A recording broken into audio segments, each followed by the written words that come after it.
Olá e bem-vindos!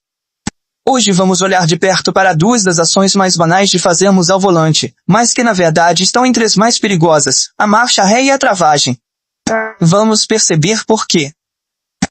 Um pequeno toque num estacionamento. Parece uma coisa sem grande importância, mas as consequências podem ser bem maiores do que se pensa. Então, imaginem a cena. Uma bomba de gasolina, um carro a sair do lugar em marcha ré e bate no outro que estava parado.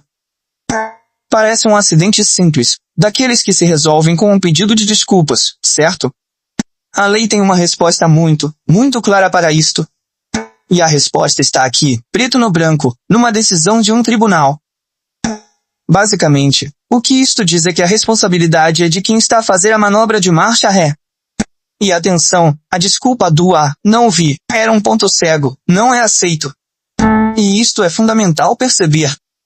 Para a lei, andar de marcha ré não é uma condição normal. É vista como uma manobra de exceção, de alto risco, por isso quem a executa tem uma obrigação de cuidado redobrada. A presunção de culpa recair quase sempre sobre quem recua. Olhem para este número, 44%. De acordo com o estudo da Allianz e da Continental, quase metade de todos os acidentes que causam danos materiais acontecem durante manobras. Quase metade. E agora, agarrem-se, desses acidentes em manobras, uns impressionantes 70% são causados pela marcha ré. 270%. A razão, no fundo, é simples. É a visibilidade. Ou melhor dizendo, a falta dela. Os pontos cegos são o grande inimigo. É por isso que, na condição defensiva, a marcha ré é considerada uma das manobras de maior risco.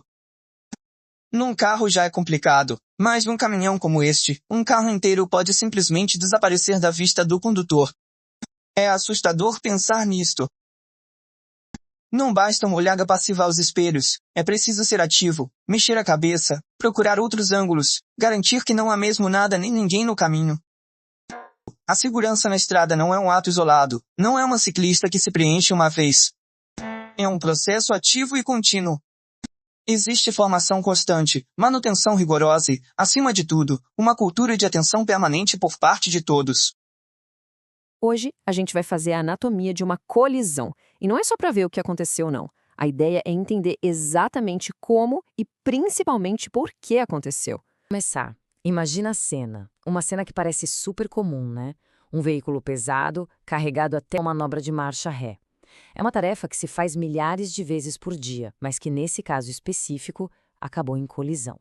O motorista começa a dar ré, baseia toda a noção de espaço que ele tem só no que os espelhos mostram e pronto, colide com um obstáculo que estava num ponto cego.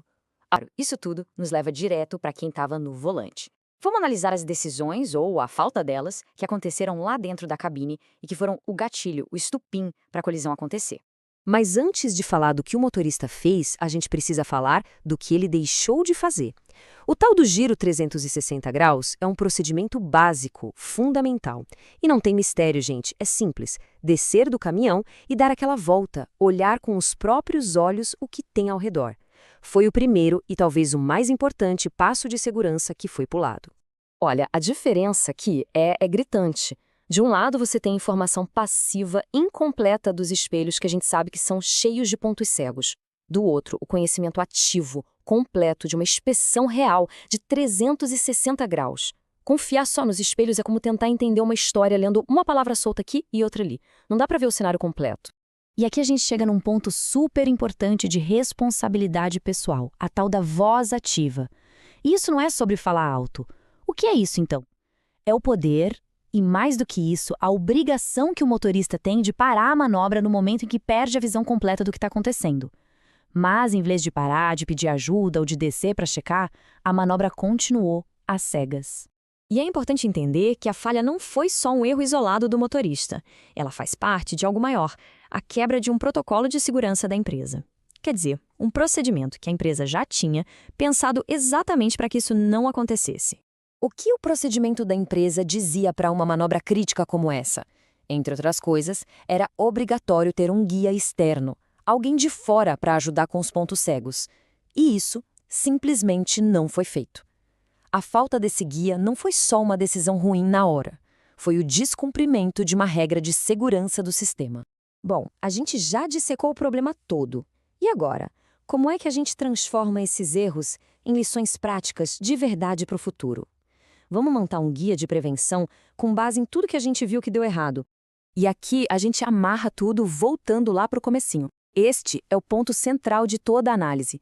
Isso só reforça aquela ideia inicial, ocorrência controlável.